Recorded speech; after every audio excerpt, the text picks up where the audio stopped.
¿Cómo anda, doctor? Gusto verlo. Bien. Ayer hemos presentado, o he presentado porque era una defensa personal solamente, la casación que se esperaba que se presentara por la prisión perpetua impuesta a Irina Fler por la Cámara Octava del Crimen. Entonces tenía que encontrar una sentencia larguísima, porque no solamente está ella como condenada, sino que está el ex compañero Leandro Moscarello, su hermano, otros acusados más también, que sus respectivos abogados verán cuál es el criterio que deben adoptar. Por de pronto, yo adopté el criterio en consonancia con lo que me había pedido la propia acusada y condenada ahora, pero no firme, Irina, y de manera tal entonces que había que hacer un estudio minucioso de la sentencia dictada por la Cámara Octava de Crimen con el apoyo, el Tribunal Técnico, del Jurado Popular. Y encontré, desde mi perspectiva y desde mi punto de vista, muchos errores en la consideración del tribunal. Es una cuestión para discutir. Yo no puedo apropiarme de la palabra error como un monopolio del error y atribuírselo a los jueces.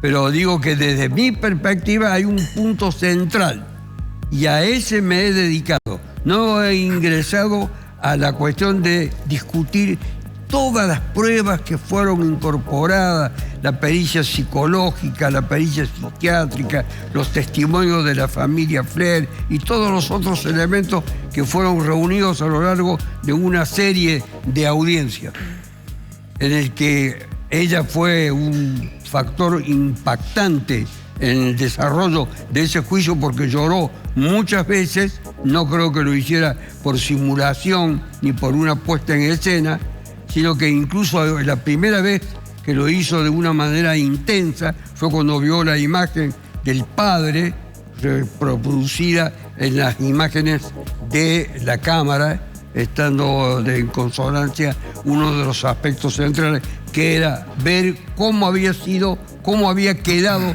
el escenario donde fue este hombre ejecutado de una manera cruel. Eso no se puede discutir.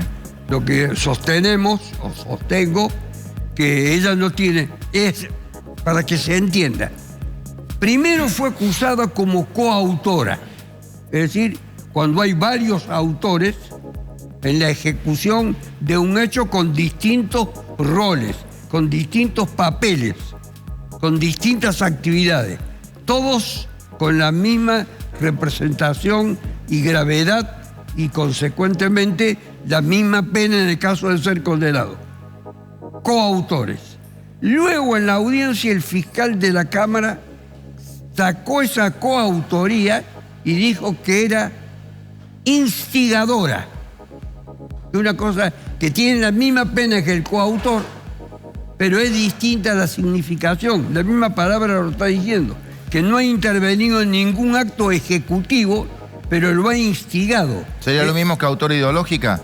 Es una autora ideológica, una que ha inspirado, excitado a otro o promovido a través tanto haber intervenido, por ejemplo, en una organización del hecho, en una planificación, haberlo explicado a sus compañeros que era necesario ejecutar este hecho por el motivo que sea. Y luego la Cámara no siguió ni el criterio originario de la acusación, coautoría, ni tampoco el del fiscal, instigación, sino que dijo que era una partícipe necesaria. ¿Por qué? Porque había dado, según la Cámara, los datos a los autores del hecho para que pudieran, porque ella lo conocía, porque había vivido allí, los datos para ingresar al domicilio del padre. No hay que olvidarse que ella vivió con el padre muchísimos años y estaban distanciadas las casas de donde vivía cada uno de ellos. El argumento central es el que, desde que muere la madre de ella y ella queda huérfana de madre, ella es acreedora a una herencia cuantiosa. que obviamente después la tiene que distribuir con su padre, por partes iguales. Sí. Pero la fortuna era de la madre. Y es ella la única heredera porque es la única hija. Durante 6 años, desde los 12 años hasta los 18 años, vive con su padre. Entonces, vive en las condiciones que obviamente el padre, como persona mayor, le impone. Y a partir de allí se plantea, desde la perspectiva de ella, vivió siempre con sencillez, con austeridad, diríamos con humildad. El padre le compraba las cosas que ella necesitaba, pero no tenía ningún tipo de imposición para con el padre de pedirle esto, pedirle lo otro, un viaje, un auto, que serían cosas propias de alguien que ha heredado una verdadera fortuna. Hasta que conoce a quien habría de ser su novio y padre de una hija que nació de esa relación. Según ella, con el padre había una relación cambiante. Iba y venía una especie de violencia, tanto de parte de ella, según la acusación de ella, violencia del padre, y según la acusación del tribunal, violencia de ella hacia el padre. Es decir, criterios antagónicos, opuestos. Lo cierto es que no era una convivencia permanentemente armónica. Y toda la familia Flair la quiso incorporar a su ámbito y ella se negó a hacerlo. Porque, según ella, esta familia había tenido un maltrato para con la madre de ella, la mujer que había muerto y de la que había heredado, siendo la hija única. Conclusión, entonces hay un cuadro allí familiar que también hay que desentrañarlo. Lo concreto, que el Tribunal Superior tiene, para terminar, tiene ordenado que hay que respetar un principio que se llama perspectiva de género, en el que si la mujer víctima de un hecho, en este caso no víctima, victimaria, lo mismo, siendo uno u otro rol, alega algún tipo de violencia en el mundo donde se desempeña y se desarrolla la historia, en este caso hija y padre, sí, los únicos dos que vivían juntos, invoca algún tipo de violencia, violencia doméstica, violencia de la autoridad, violencia de género, tiene que ser estudiada y en el caso de que se la descarte, se tienen que dar los fundamentos. ¿Qué hizo el tribunal? Omitió lo que se llama perspectiva de género, ni lo tocó. No tocó la violencia, la omitió por completo. Y la violencia aquí está desarrollada en torno a los siguientes aspectos. Violencia de género, la desproporción de las edades que la generaba en el ámbito de ella una especie de dependencia y vulnerabilidad. Aunque el padre fuese un hombre excelente, podría ejercer, de acuerdo a sus pautas, sus criterios y a su moral, ciertas normas que él imponía para que las personas pudiesen entrar o ella salir o tener algún tipo de diversión, de distracción. Es decir, va ejerciendo una especie de fuerza en la forma de desarrollar la relación. Violencia de género. Y en la violencia de género está la violencia económica. Y este es el punto finalmente en el que hemos centrado el análisis de la informalidad que en alguna medida la sentencia ha ido como dejándola de lado. Es decir, en una palabra, la sentencia no hizo valer lo que ella invocó, la violencia de género que padecía en la relación con el padre, por todos los motivos que acabo de dar, y también la violencia de género de su compañero, del que se distanció, padre de la hija, sí, del que se distanció definitivamente y que también tenía que haber sido examinada. Ahora el Tribunal Superior tendrá que decir, ¿fue o no fue víctima de una violencia de género? ¿Fue o no fue víctima de una violencia económica?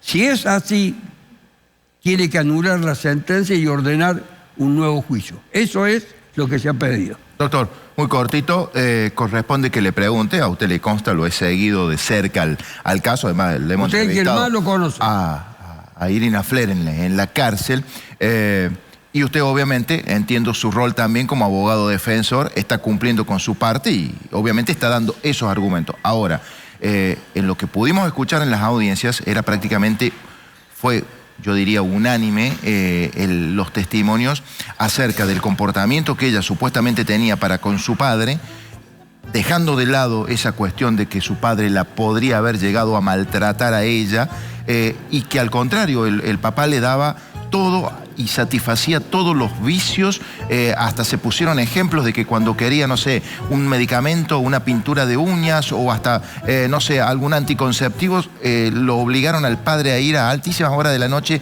a una farmacia a comprárselo. Estos elementos fueron considerados ahí, se tocaron en la audiencia, doctor. Usted dice que no. Una cosa es no se lo tuvo que en cuenta se tocó eso en la audiencia. Otra cosa es que la sentencia no lo haya considera. Incorporado esos elementos y haya descartado lo que ella dijo, que había sido víctima de violencia de género por parte de su padre y luego de su compañero. Eso no está en la sentencia.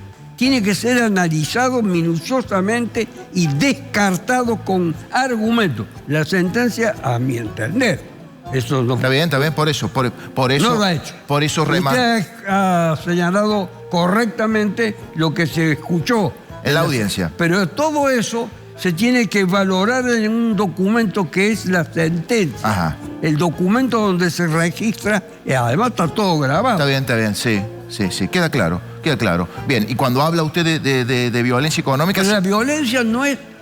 La gente cree que la violencia es que le pegue. Sí, la física, digamos. No. Hay una violencia, incluso podía pegarle a ella, como algunos decían. Hasta eso se llegó a decir, que había como un intercambio.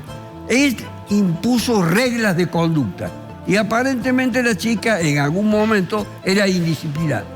Lo que de los 12 a los 18 años estuvo en estado de indefensión porque había una desproporción de edades, de autoridad y de manejo de la relación entre un padre y una hija, lo que no le da al padre la autoridad para imponer exigencia o privarla de ciertos medios o recursos.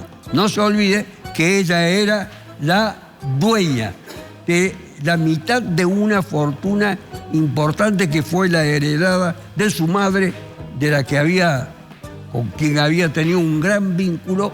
Desde los 12 a los 18 años vivió en la soledad de la relación con su padre en un lugar distante. Doctor, como siempre, un gusto recibirlo. Un tema que tenemos un montón de aspectos para charlar, que por tiempo no lo vamos a hacer, pero que seguramente lo conversaremos en algún momento. Aunque ya la semana que viene va a estar el lagarto seguramente. Un gusto de verlo. Gracias, doctor, muy amable. Bueno.